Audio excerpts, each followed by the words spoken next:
Okay, well, after the thwarted attempt by Iran to attack Israel over the weekend with hundreds of drone and missile attacks, President Biden reportedly told Israeli Prime Minister Benjamin Netanyahu to take the win. He also reportedly said that the U.S. will not support an Israeli counterattack against Iran, according at least to a White House official. So why would the Biden administration leak that information to the media? And what in the world does that kind of message send? Well, joining me now to discuss this and more is the president here at the Family Research Council and host of Washington Watch, Tony Perkins. Tony, thank you so much for carving out so much of your incredibly busy day. And let me just say this before I bring you in, Tony. I've got to say, when these attacks took place over the weekend, the first thing that came to my mind was, Lord, thank you that this did not happen while Tony was in Israel just a couple of weeks ago. And the second thing, my wife and I, we got together and we prayed for the safety of Israel and for divine intervention, which now we're asking everyone across this country to join us in doing as well. But thank God you're okay, and thank you for taking time out of your schedule to join us right now. Well, Jody, thank you for hosting for me today. I just flew back in from the left coast. I was actually out in California this weekend preaching for Pastor Jack Hibbs at Calvary Chapel, Chino Hills, and just got back into D.C. and getting ready to go back up to the Hill for a meeting this evening on Israel. And you're absolutely right. What we saw, I believe, is evidence of God's hand at work. At 331 drones, missiles that were fired at Israel. Only one hit southern part down by one of the air bases near Beersheba. Did some moderate damage, but that was it. The others were intercepted by the Iron Dome, by David Sling, and by the other missile defense systems that have been put in place. What the United States has been helping them with, both with the funding, technology, and this is why it's so important that we continue standing with Israel. Their security is intertwined with our support. And I had several conversations over the weekend with the speaker about this. We've already seen this today, that the Republicans in the House are redoubling their efforts to get that needed support to Israel at this time.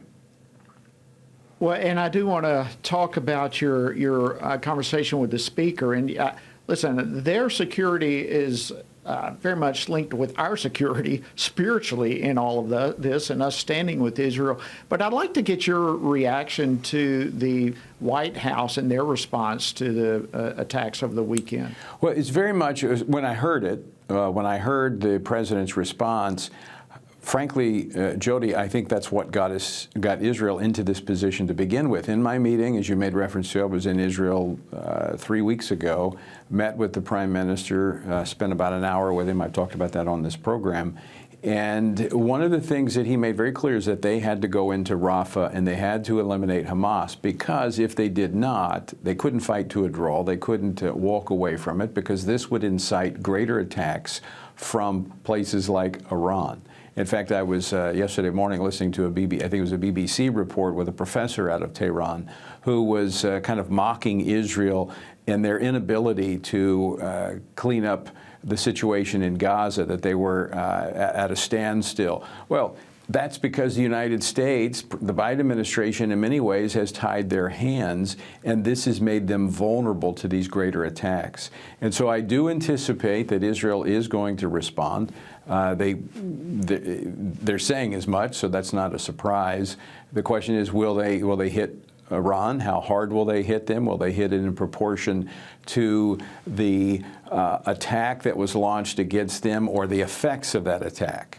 Or will they go after one of their proxies? Will they go after Iraq and send a strong message? Because if they hit Iraq, it makes very clear that they could hit Iran as well, and it will send a message that you're next. So the question is just when, how, and to what degree. I also think, Jody, this could be an opportunity for Israel to go after the nuclear plan of Iran. Which would be doing a favor to the rest of the world if they did that at this moment. Absolutely. the great point, all the various strategies you brought up. You referenced the conversation you had with the speaker over the weekend. It had to do with a premier new program on the Salem News Channel called This Week on the Hill. And in this inaugural episode, you and Speaker Johnson talked about how the Biden White House has distanced themselves from Israel during this very critical time. If we could play clip 3, please. It's almost unbelievable that the president has turned his back since October 7th on Israel. They're leaning into the pro-Hamas, pro-protester branch of their party, that as if they're fearful of that wing of the party, and it's a rising number of young progressives who are screaming that Israel is the enemy somehow in this atrocity on October 7th. Yeah, wow. How would you characterize the direction that the Biden administration has currently been going here in recent days with Israel? Well, it's sometimes difficult for us to determine, what's in a person's heart, but we can definitely see their actions. And let me just lay out a few of the actions that we've seen from President Biden and his party, the Democratic Party, Chuck Schumer. You'll remember that the House, right after Mike became Speaker, after Speaker Johnson ascended to the gavel, in October of last year, one of the first measures passed out of the House was to fund Israel. That has been set on by the Senate, by Chuck Schumer. He has refused to have a vote on that. Then he sent another bill over, and they refused to move on that as well. And then you'll recall, when I was on my way back from Israel, Chuck Schumer said that they need a new government in Israel to dissolve the party or dissolve the parliament in the middle of a war. And so they've done everything they can to hinder the work of Israel. But I would go one step further, Jody. The Biden administration not only has made Israel vulnerable to this attack by their vacillation in terms of their support and the lack of resolve to sending a message to the world that we would stand with Israel. That has not been the message. Although I do commend them. They did intervene. They did help on this attack over the weekend. So I want to give credit where credit is due. But in many ways, they are responsible for creating the chaos. $6 billion just months ago of frozen Iranian oil assets were unfrozen and released to Iran, giving them the resources they need to be able to do stuff like this. And so in many ways, the Biden administration has created this situation in the Middle East, which I want to underscore for our viewers and our listeners is not just another skirmish. This is very, very serious. We could very quickly see this spiral out of control, moving into a third world country. And you made reference to this, I believe, in an earlier interview, where I'm very concerned is China.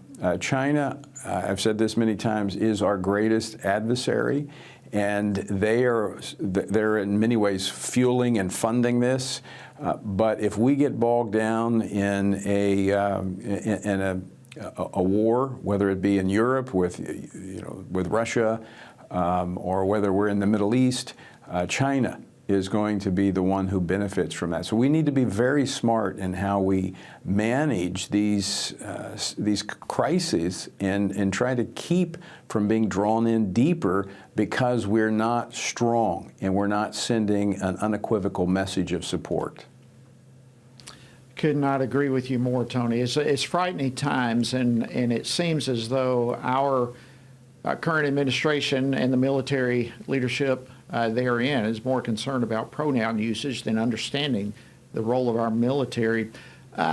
Your conversation with Speaker Johnson, anything else that is that you believe that our viewers and listeners right now need to hear in that conversation? Well, there's several things. We, as it pertains to Israel, another one of the items we talked about, we actually talked about this on the program This Week on the Hill that aired over the weekend, was that the speaker invited, now this was before this latest episode with Iran, it was back when it was about 2 weeks ago, he issued an invitation to the Prime Minister to come speak at a joint session of Congress. Now, as you know, that requires the Senate leader to sign off on that invitation because it's a joint session. Well, Chuck Schumer has been sitting on that for 2 weeks, refusing to issue that invitation to the Prime Minister so that he could come and make his case to the American people unfiltered by the media. So again, we see the Democrats doing everything they can to hamper the effort of the Israeli government. Frankly, it's shocking to see the level and how quickly this has turned. Because Jody, you know this, when you were in Congress, Israel has long been a bipartisan issue. But not so much anymore. And hearts are turning, hearts are being hardened. And as believers, as those who read Scripture, we can see many of the pieces falling into place that we read in Revelation. Yeah, you're so right. And that's one of the things that's so stunning to me, how rapidly the about-face seems to have taken place in, as you said, what has always been a very much bipartisan issue. The Biden administration, in the midst of all of this, Tony, continues to claim that it is not funding Iran's efforts. You mentioned a while ago $6 billion. I mean, there's no question if you follow the money trail, and yet they continue to deny any such thing of funding Iran. What's your response to the administration when they make these claims? It's just like what we dealt with for years with Planned Parenthood. You know, the federal government restricts the spending of taxpayer dollars directly on abortion. And so when Planned Parenthood gets tax dollars, taxpayer money for family planning, but they're doing it in the same building in which abortions are being performed, how do you determine that that money's not paying the overhead for the abortions that are being performed? And so money is fungible. It's hard to distinguish. And so that's what we see in Iran. And when I was in Israel, I was given a briefing by a non-governmental organization using open sources, just knowing where to find the information, but showing the money trail of how Iran is funding its proxies, including Hamas, Hezbollah, and where that money was coming from. And the United States was freeing up more money for them to use for terrorist purposes.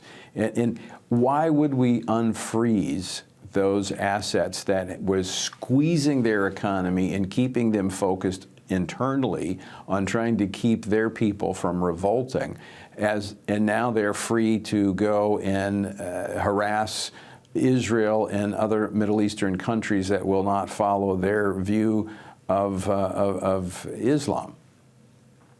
Well, and I think the American people need access to that information as well to follow the money trail. People here need to know how we are funding them. Tony, I want to get to what's coming up on May 19th as we stand and pray for Israel. But before we do that, real quickly, if you can, what's the difference in your eyes of the way the U.S. is responding, aiding, helping Ukraine versus Israel? Well, you know, Jody, you and I have talked about it in the program a lot. I'm leery about some of the things I see in Ukraine and what's happening in the volume of money. If this latest amount is spent, it'll be about $130 billion that we've spent in the last 2.5 years. You know, in the total time since 1948, we've spent about $160 billion in helping Israel. That said, as I've talked to more experts and I've looked at the situation, I am concerned about what's happening in Ukraine. I'm concerned about Russia regaining its footing, Putin wanting to move on Kyiv now that the weather is clearing there, and what happens if he rolls beyond there into Romania, goes into Poland, into a NATO country. We then are drawn in directly because of our alliance in NATO into a war. And again, I go back to China. China then is free to continue their nefarious activities globally. And you talked about this, and it was in passing, but it's really a serious issue that our military is more focused on pronouns than on fighting wars. Our military is not prepared to fight on multiple fronts. We don't have the capacity. We don't have really the expertise in many ways. We saw the debacle in Afghanistan. Now, again, that's not because of the men and women who serve. Tony, but we got to wrap it up there. We just have a few seconds left. But thank you, Tony Perkins, for joining us. Your insight is always incredible. We appreciate it. Friends, May 19th, stand with and pray for Israel. You can find out more. Pray and stand how to do so. Text Israel to 67742.